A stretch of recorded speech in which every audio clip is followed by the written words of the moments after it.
Oi, boniteza, tudo bem? Bem-vindos ao meu canal. Bom, eu não sei fazer essas coisas, né? Eu tô vindo agora pro YouTube tentando deixar uma coisinha aqui de organização de estudos. Meu nome é Thaís, sou professora de matemática no Matemagicando. E para mim é um prazer poder contar um pouquinho para vocês sobre a organização. Sempre quando a gente conversa sobre estudos, matemática, às vezes é difícil saber como organizar os estudos nas exatas. Então, eu tentei trazer várias informações de ex-alunos, várias informações de pessoinhas que já foram aprovadas e o que realmente deu certo. Vou tentar colocar algumas técnicas, algumas sugestões para que você consiga estudar. Vem comigo? Antes, né? Fazendo aqui essa transição, antes, se inscreva no canal, deixa um joinha nesse vídeo, tenta compartilhar para alguma outra pessoinha que tem dificuldade, não sabe como se organizar. Vai ser um prazer poder contar para essa outra pessoinha também. Então vamos lá. Primeira coisa, né? Quando a gente começa sobre organização de estudo. Uma das coisas que eu gosto bastante é usar cores. Você já teve aula comigo? Você sabe que tudo que eu faço é tudo muito colorido. Gente, juro, a Compactor não tá me patrocinando. Se você quiser, marca a Compactor nesse vídeo aí, lá nos comentários, para eles me patrocinarem. Porque realmente, para mim, essas canetas são as melhores, assim, de longe. Justamente porque são canetas de fácil acesso. São canetas, se não me engano, coisas de R$ 7. Esse packzinho aqui custa no máximo R$ 10 para você conseguir ter um material para identificar. Muitas vezes, quando a gente fala sobre matemática, o monocromático fica muito ruim. Gosto para mexer, por exemplo, com geometria, né? Quando a gente fala sobre marca-texto é uma coisa bem legal. Mas a ponta normalmente é meio grosseira, uma ponta grossa. Aí eu acho que essas canetinhas de ponta fina, ela ajuda bastante, elas ajudam bastante, na verdade, para grifar exatamente em cima desse texto. Claro, né? Quando você usa tablet, aqui eu estou usando um tablet, eu consigo colocar o tamanho, a ponta que eu preciso, né? Então, por exemplo, eu tenho uma ponta média, uma ponta mais grossa, uma ponta mais fina. Mas você que escreve no papel, eu acho legal ter esse tipo de artifício, né? Assim como essas canetinhas ajudam bastante para falar sobre geometria, geometria plana, geometria analítica, ou até mesmo espacial. É lindo para você identificar ângulo, para você fazer semelhança. Por exemplo, estou aqui nesse desenho, eu posso identificar que esse ângulo congruente a esse. Assim como posso fazer a famosa regra do Zorro. Lembra da regra do Zorro? Ou seja, o ângulo que está lá em cima, o ângulo que está lá embaixo. E você consegue ter a percepção. Claro, isso te ajuda a ter um start do exercício. E assim, você consegue, por exemplo, colocar cores na resolução, grifar o que precisa do texto. Tem muita coisa, por exemplo, na prova do Enem que a gente descarta, mas tem informação relevante para não esquecer. Então eu consigo usar essas canetinhas, né? Essas canetinhas, não me lembro como chama. Essa aqui é esferográfica, né? Essa daqui, se não me engano, ai, não lembro como que chama. Você consegue usar. Claro. E se você não tiver o acesso, qual que é a minha sugestão? Lápis de cor. Eu tenho certeza que em algum estojo perdido na sua casa deve ter aquele lápis que você usou no fundamental. Lápis de cor também ajuda pra caramba. Queridos, grifar com lápis de cor é lindo demais. E isso pode te ajudar com certeza também. Beleza? Agora, outra coisa que eu faço de sugestão também é o famoso caderno de fórmulas. Vejo que muitos alunos têm o hábito de fazer o Anki, que é um aplicativo que você acaba fazendo flashcards, né?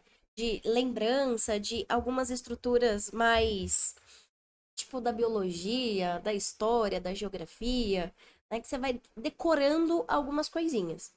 Para matemática, eu não vejo que isso faz muito efeito.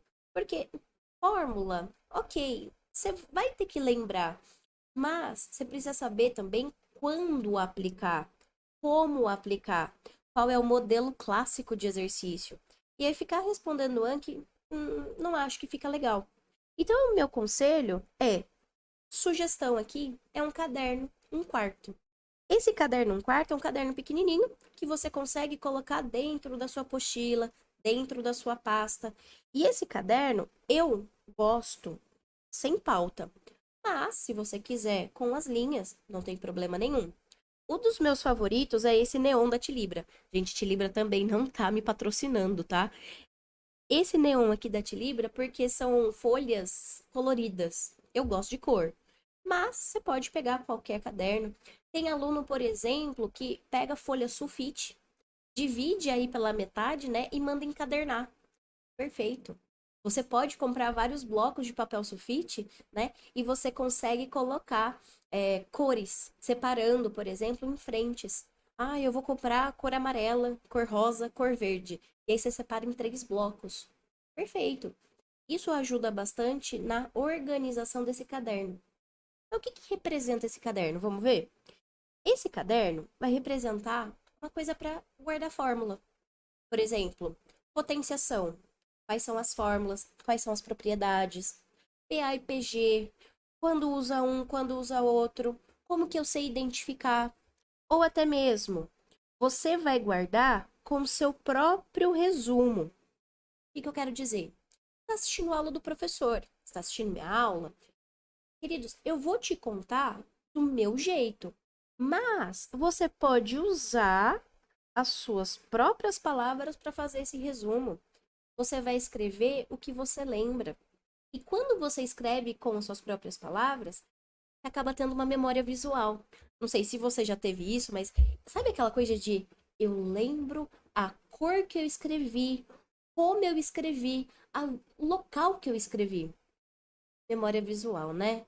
Então isso ajuda bastante para que você consiga lembrar durante os exercícios, durante os simulados, mesmo durante as provas. E durante esse processo de escrita, você vai fazer dicas. Ou seja, converse com você mesmo. Só não se xinga, tá, gente? Porque xingar é feio. Mentira, eu gosto de xingar, mas sabe aquela coisa? Ai, seu burro. Não. Deixa dica. Ó, toma cuidado. Você já errou. Ó, isso aqui já caiu na FUVEST. Ah, isso aqui já caiu na prova do Enem. Você consegue deixar dicas para você mesmo. E dessas dicas, isso acontece, ó, erros para não cometer novamente. Queridos, quem nunca pegou um exercício, resolveu, errou, professor foi lá, resolveu, você tentou de novo, errou. E é uma coisa, né, que aparece muitas vezes todos os anos, questões clássicas. Por exemplo, escala, falar sobre razão e proporção, regra de 3, falar de grandezas direta, inversamente proporcionais. Tem coisa que aparece muito. E aí você precisa lembrar. Se você comete erro, você consegue deixar esse erro. Por quê? Esse caderno, tudo vai ficar aqui dentro. E quando você chega para uma revisão, fica muito mais fácil. Você assiste uma aula de revisão em que o professor está te contando o resumo daquele assunto. Você vai abrir o seu caderno naquela página e vai acompanhar. Ah, putz, é verdade. Eu lembro que eu escrevi. Nossa, olha essa sugestão que ele deixou. Eu vou escrever para complementar. Isso ajuda bastante nesse período caótico que é a revisão, né? Que é o famoso ensino JK, 50 anos em 5. É muita coisa. E aí você, reunindo essas informações, você consegue ir direto para os exercícios e fazer essas lembranças. E lembrar aquele erro para não fazer novamente. Lembrar daquela dica para usar a fórmula. Você lembra daquela fórmula do jeito que você escreveu. Por isso, gosto muito do caderno de fórmulas. Principalmente para você, pessoinha, que não é de exatas. Você que tem muita dificuldade para lembrar de todos os detalhes. Tudo bem? Agora, outra coisa que a gente pode conversar também é sobre a organização dos estudos de modo completo. Alguns alunos, né, têm cursinho online, cursinho presencial ou estudam por conta. No cursinho normalmente presencial, você tem acesso a um material físico, né? Mas você faz algumas anotações. Você que está no cursinho online, você que está estudando por conta, normalmente os materiais são todos digitais. O que, que realmente eu gosto para quem não tem o material físico? Ó, é legal demais se você consegue separar, tá? Se você consegue separar um caderno para organizar as suas anotações. Ó, é um caderno, queridos, diferente desse de fórmulas, ok? Lembra que o de fórmulas é uma coisa totalmente separada. Vai ser o seu bloquinho de resumo. Aqui, ó, é separar um caderno para que você consiga anotar as informações da aula. Depois fazer o seu próprio resumo no caderninho de fórmulas. Você separar um caderno para fazer as resoluções dos exercícios. Esse caderno pode ser, sabe aquele que você usou lá no fundamental, no ensino médio, 3 páginas e sobrou um monte? Pega. É aquele caderno. Caderno para realmente você usar, rabiscar, errar, arrancar a página, jogar fora. Não precisa ser aquele caderno perfeito, aquele caderno inteligente. Não, não precisa. Pega um caderno antigo aí da sua casa. Tenho certeza que se você buscar em vários materiais antigos, você deve achar tanto lápis de cor quanto esse caderno extra. E aí, o que que você vai fazer? Todas as anotações da aula, você vai deixar num bloquinho só. O que eu quero dizer? Se você usa pasta, você vai grampear todas as folhas e deixar, por exemplo, na pasta catálogo. Por exemplo, ó, pessoinhas que estudam no online, muitas vezes o professor deixa materiais para poder imprimir. E aí você faz a impressão, e aí você deixa essa impressão, toda a resolução, todas as anotações, as listas, tudo grampeada. Claro, você que usa tablet é muito mais fácil organizar pelas pastas, né? Só que eu sei que mexer com essa parte de tablet não é tão acessível, né? O que você pode fazer é essa pasta, ao invés de fazer as impressões, você consegue usar um software bem legal. Ah, escrevi errado aqui. Que é chamado de OneNote.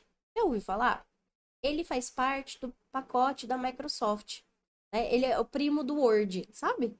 Esse OneNote é como se fosse o Samsung Notes. É como se fosse também o Good Notes, que é o que eu estou usando aqui para fazer a apresentação para você. Esse OneNote você consegue guardar em pastas todos os materiais para ficar fácil acesso.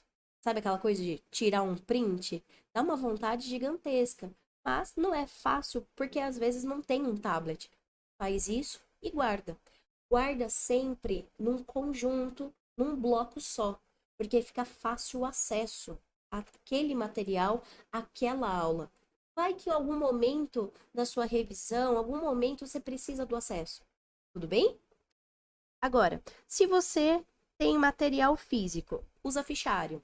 Faz os furinhos. Tem vários furadores que você consegue comprar, consegue furar e guardar no fichário.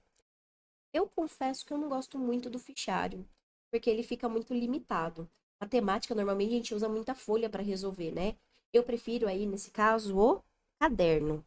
E esse caderno, as folhas em sequência. Então, eu sempre aconselho os meus alunos, principalmente aqueles do ensino médio, primeiro ano de cursinho, a ter um caderno de 10 matérias.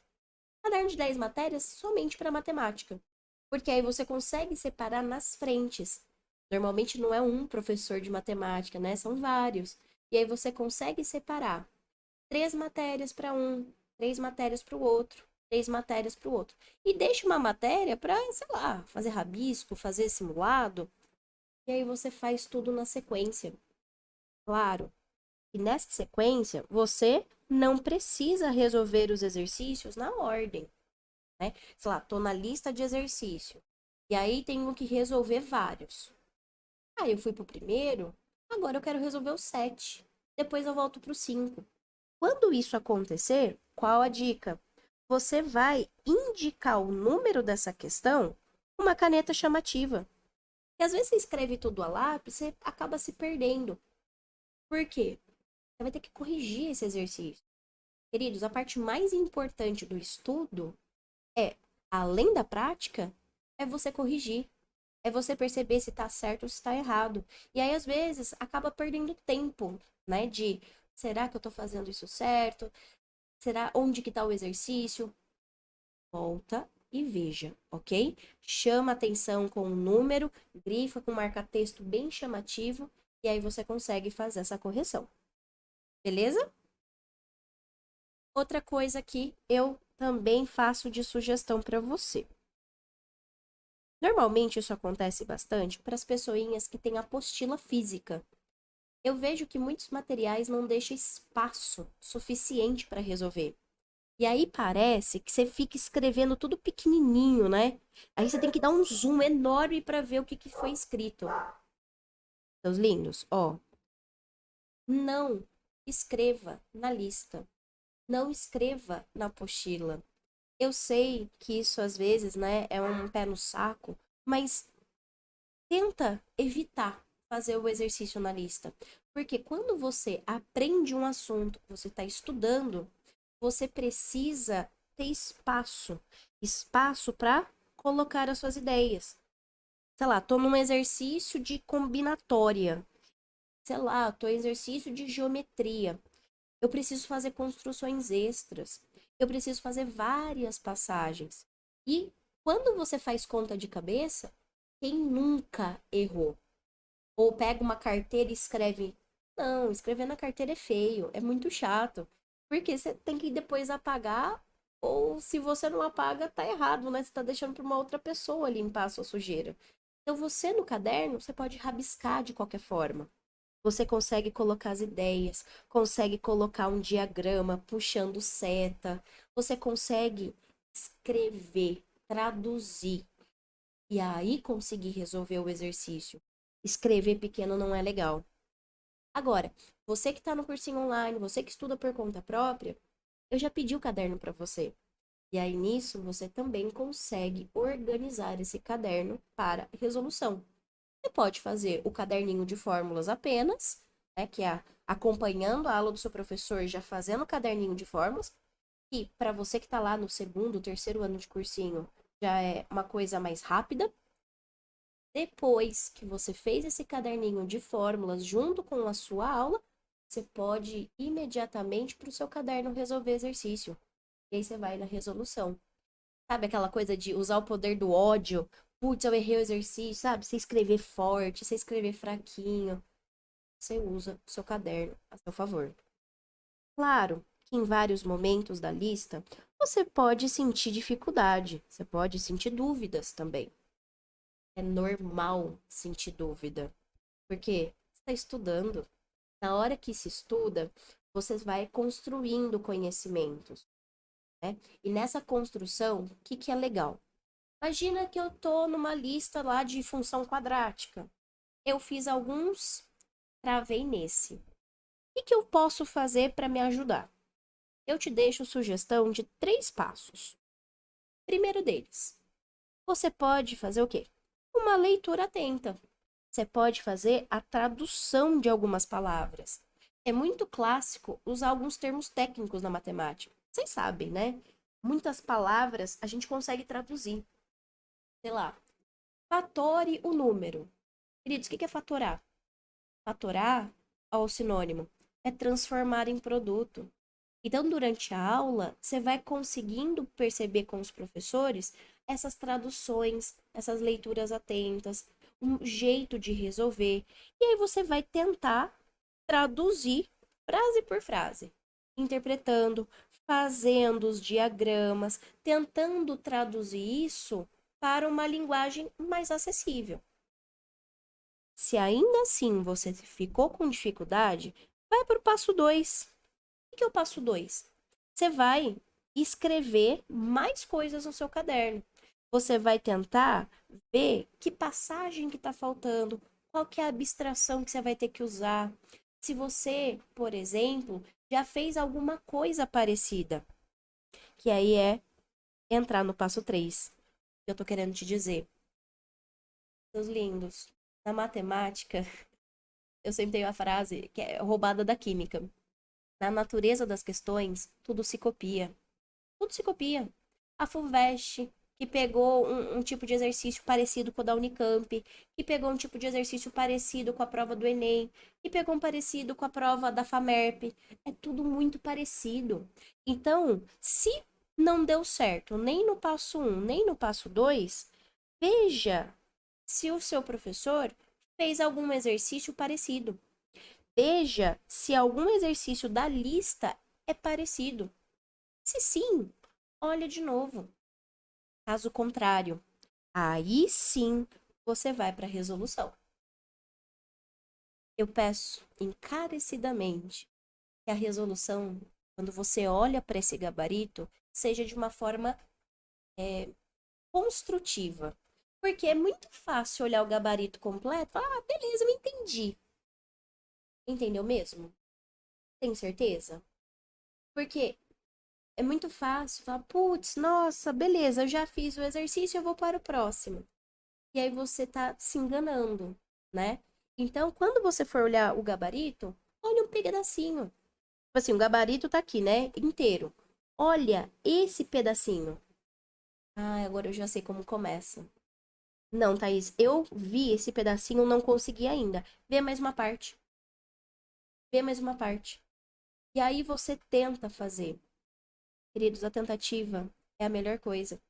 Eu tenho certeza que você lembra melhor, você lembra mais daquele exercício que você errou do que aquele que você acertou. Pensa nas suas últimas provas de vestibulares ou provas do colégio. Aquele exercício que você errou, não fica martelando na sua cabeça? Quem nunca errou por falta de unidade de medida? É isso que eu tô querendo te deixar claro. Tá tudo bem errar. O erro vai te levar a um processo de onde eu posso melhorar. Tudo bem? Agora, quando você foi lá, fez a sua lista, olhou para a resolução, viu o que dava para fazer, veja que agora você fez uma batelada de exercício. Só que você precisa corrigir, que é uma das partes fundamentais do estudo. O estudo para as exatas, né? O que para mim é importante? Primeiro, proibido pular lista. Ai, mas proibido pular lista.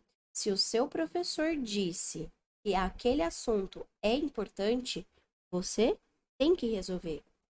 Ai, mas Thaís, ele disse que não é tão importante. Tá, se não for, você vai fazer uma parte dessa lista. Queridos, antes feito do que perfeito. Por isso, recomendação, ó, no mínimo 50% da lista ou 50% do selecionado. Muitas vezes, né, você encontra materiais didáticos que selecionam os exercícios. Ah, e a tarefa mínima, a tarefa complementar. Você vai fazer, no mínimo, 50%. Com certeza é muita coisa, né? Porque na matemática são 3 frentes, lá na física também. Aí tem química, tem livro, tem muita coisa. Então, no caso, se o assunto é importante, você vai fazer um pouquinho mais. Mas se o assunto não for, 50% do selecionado. Agora, uma das coisas principais que eu quero que você saia da minha aula com bastante cuidado é isso aqui. Evitar olhar o gabarito imediatamente após terminar de resolver. Isso aqui é um vício gigantesco. Eu tenho muitos alunos viciados em faz, olha, faz, olha, faz, olha. Qual que é a confiança que você está adquirindo no processo? Para mim, você só está copiando e tentando fazer de forma mecânica. E aí, quando você decora, você não consegue aplicar. O estudo não é uma decoreba. O estudo é, para matemática, claro, um grau de abstração. É você entender as passagens, o passar dividindo, o elevar ao quadrado, a você transformar o português para matemática. E aí, esse processo de olhar imediatamente, nossa, quem nunca estava na prova, quem nunca ficou na prova do Enem querendo olhar o gabarito? Quem nunca pegou uma prova, um simulado e tentou fazer e olhar? Exato. Então, qual que é a minha sugestão? Tenta estipular. Sabe aquele tipo de estudo, o Pomodoro? Que é cada tanto período de tempo? Pronto. Você pode usar isso aqui, ó, por período de tempo. Ah, eu vou fazer exercícios por meia hora. Aí eu vou corrigir. Ótimo. Não. Eu quero fazer por quantidade. Então, no caso, tenho vários alunos que pensam assim: vou fazer 10 e corrijo. Vou fazer 15 e corrijo. Vou fazer 5 e corrijo. Fazer certas quantidades. Eu gosto bastante de fazer por página. Tipo assim, a frente e verso. Ah, eu fiz os exercícios frente e verso, corrijo. Pronto. Você simplesmente está parcelando esses estudos. E aí, quando você for olhar o gabarito, te deixo essa sugestão. Você vai corrigir de uma maneira mais ativa. O que eu quero dizer? Você pode usar cores para denotar o que realmente aconteceu para cada um deles. Por exemplo, você pode usar a cor verde para um acerto. Nossa, Thaís, é o exercício, eu resolvi, tá tudo bem com esse exercício, sei reproduzir novamente, para mim, ó, tá super tranquilo. Ótimo, cor verde. Agora, eu fui resolver um exercício, estava cansado. Eu percebi que eu errei numa interpretação, eu li errado, eu fiz conta errada. Você coloca numa cor específica. Aqui, por exemplo, você pode colocar da cor amarela. Eu gosto de colocar cor laranja, tá? Cor verde, cor laranja e cor rosa. Então, na cor laranja. Opa, eu preciso tomar um cuidado. Que cuidado que é esse? Eu errei conta. Meus lindos, quem nunca errou uma conta? Tá tudo bem errar conta. Tá tudo bem errar na interpretação. Muitas vezes você está estudando depois do almoço. Muitas vezes está estudando de madrugada, depois do trabalho. Está cansado. Como que pode melhorar esse estudo? Putz, qual é o melhor momento para mim? Melhor momento é antes ou depois? Melhor momento é fazer durante a aula com o professor ou fazer depois? Você vai se adequando com o cronograma que foi feito. Colocar exercícios aqui, ó, tá tudo bem. Muitas vezes esse erro de conta é porque você não estava bem. Muitas vezes essa interpretação é porque você não adquiriu tanta experiência. Você só consegue interpretar bem com a prática. Porque interpretação não é matemática, é português. Você vai precisar conjugar verbo. Você vai precisar fazer interpretação por causa do uso da vírgula. Por incrível que pareça. Sabe aqueles exercícios do Enem que envolve um monte de coisa com porcentagem? Criação de equações? É isso. Você precisa de prática. Então, errar aqui, ó, pra mim, tá tudo certo. O maior problema que se encontra é a parte em vermelha. Por quê? Porque no processo em vermelho significa que o aluno não sabe. Putz, Thaís, eu não faço a mínima ideia de como começa. Ou problemas conceituais. Você errou uma propriedade, você trocou um, um, uma conta, você trocou, sei lá, PA por PG, errou um negócio das funções, inverteu a ordem. Então, no caso, na cor vermelha, você tem que ter um alerta. E esse alerta vem de acordo com a porcentagem de acertos. Por exemplo, se eu tivesse uma lista, 50 exercícios, o professor selecionou 25 dessa lista. Desses 25, eu acertei 20. Eu, mais ou menos, que é a parte aqui, né? Erro em conta em 3. Não soube fazer 2. De verdade? Se isso aconteceu nessa lista, pra mim tá perfeito. Ó, você acertou a maior parte do selecionado. Porque quando a gente seleciona, quer dizer o quê? Esses são os mais importantes. Você acertou 20 de 25. Tá lindo. Você fez 3 aqui, ó, que teve erro em conta ou interpretação. Perfeito. Você percebeu onde estava o seu erro. Aqui são apenas 2 que você não sabia fazer. Dá uma olhada. Se é um exercício importante, aquela banca importante, prova do Enem, FUVEST, Unicamp, se para você é relevante, coloca no seu caderno de fórmulas. Deixa um recado. Olha, esse exercício é dessa forma, não esquecer essa propriedade. Aqui tá o pulo do gato. Tem sentido? Ai, mas Thaís, e se fosse assim? Errei 20, só acertei 2. Aqui já é um problema, percebe? Porque se você errou a maioria, quer dizer que aquele assunto não tem ainda domínio pleno. Aí o que vai acontecer? Você vai prestar bastante atenção nessa aula. Esse assunto é importante para sua prova? Putz, Thaís, esse assunto é porcentagem. Porcentagem é importante? É demais. É um nível altíssimo que a gente tem de relevância. Putz, eu errei muito porcentagem. O que eu vou ter que fazer? Assiste a aula novamente. Procure um outro vídeo para assistir.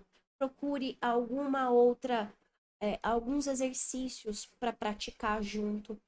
Normalmente eu gosto muito do estudo ativo. O que é o estudo ativo? Você coloca a aula, você coloca o vídeo. O professor falou uma parte do exercício, você já pausa e tenta fazer sozinho. Isso é um estudo ativo, você tenta fazer ao mesmo tempo. Você vai adquirindo experiência e vai tentar continuar esse ato sozinho. Claro que sem o vídeo, mas pelo menos você se sente um pouco mais confortável.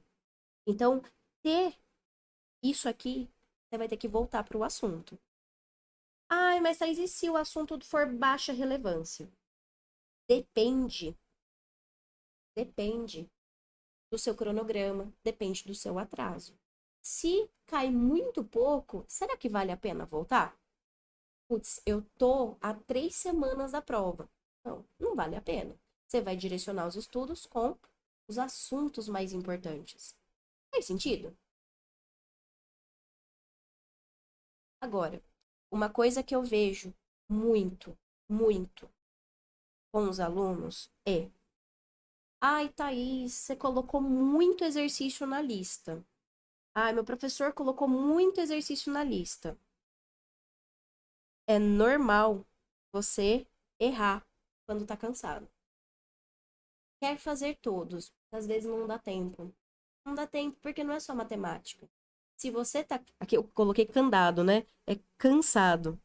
Queridos, se você tá cansado, para, respira, troca de matéria, volta depois.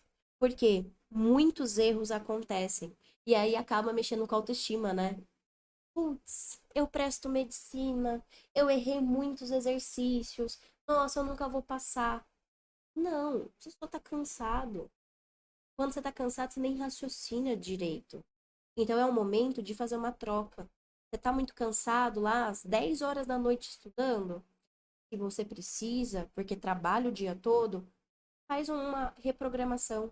Puxa uma matéria que você gosta, deixa a matemática para depois. Claro que isso não pode acontecer sempre, né? Você precisa se organizar. Deixa, volta. Agora, outra coisinha aqui, eu preciso. Ah, eu vou pra aula. Ai, por que eu vou assistir essa aula? Ah, eu já sei. Matemática é construção de conhecimento. Matemática é como se você fosse erguer um muro, erguer uma escada. Para você chegar no topo, você precisa da base. Normalmente é o que a gente chama de matemática básica. Ah, isso aqui eu já sei. Ótimo. Assiste um pouco mais rápido. Você pular etapas é tipo dar aquele salto. Já tentou pular 2 degraus na escada? Às vezes você pode cair. Então, é um degrau de cada vez, um passo de cada vez. Pular aula somente para quem já tem muito tempo de experiência e já sabe onde está o problema. Você que está começando, tem dificuldade, não pule, faça. Se quer otimizar o seu tempo, faça um pouco mais rápido. Não é um problema. Só que, claro, peço para terem paciência. Agora, no começo do ano, são muitos assuntos, né? São clássicos. Muitos assuntos da matemática básica. Eu preciso dar conta de geometria analítica, que é um assunto que eu tenho dificuldade no segundo semestre. Vai chegar o momento. Mas para isso, você não atrasa. Não atrasa os assuntos agora, dessa semana. Antes feito do que perfeito. Faça alguma coisa. Faça uma parte da lista. Já tá tudo bem? Avança para a próxima. E tudo isso finaliza com simulado. Eu vejo muitos alunos fazendo as listas usando caneta. Eu não gosto. Eu gosto que o meu aluno apague. Eu gosto que o meu aluno apague e faz de novo. É tentativa. Como eu disse, você lembra mais do seu erro do que do seu acerto. Gente, a melhor sensação do universo, tá, no mundo dos estudos é você apagar, fazer de novo e acertar o exercício. Já teve esse sentimento? Putz, tentei a primeira vez, deu errado. Vou fazer de novo. Cara, é lindo. Só que você vai apagar. Então, fazer a caneta é ruim. Aqui no simulado que você começa a fazer a simulação. Aqui, ó, você usa a caneta. Aqui você usa a estratégia, o chute. Você acaba usando todos os detalhes que foram colocados para você na aula. Todos os detalhes que você aprendeu das aulas. Por isso, ó, esse simulado é legal. Claro que nem sempre isso dá para fazer, né? É legal que você imprima esse simulado. É legal que você faça no próprio espaço. Por quê? A prova do Enem é um caos. Você vai ter que fazer a caneta preta. Você tem que treinar o espaço da prova do Enem. Você tem que fazer tudo isso se encaixar no tempo que foi colocado. Você tem que saber fazer as escolhas das questões. Eu vou começar pela primeira questão ou eu vou escolher qual questão para começar? Tem que simular, realmente. Tudo bem no que eu coloco? Bom, queridos, eu espero que eu tenha deixado essas coisinhas um pouco mais claras para vocês, para justamente conseguir fazer a organização de estudos. Eu fico por aqui, espero que tenha dado certo e a gente se encontra numa próxima aula. Beijos e até!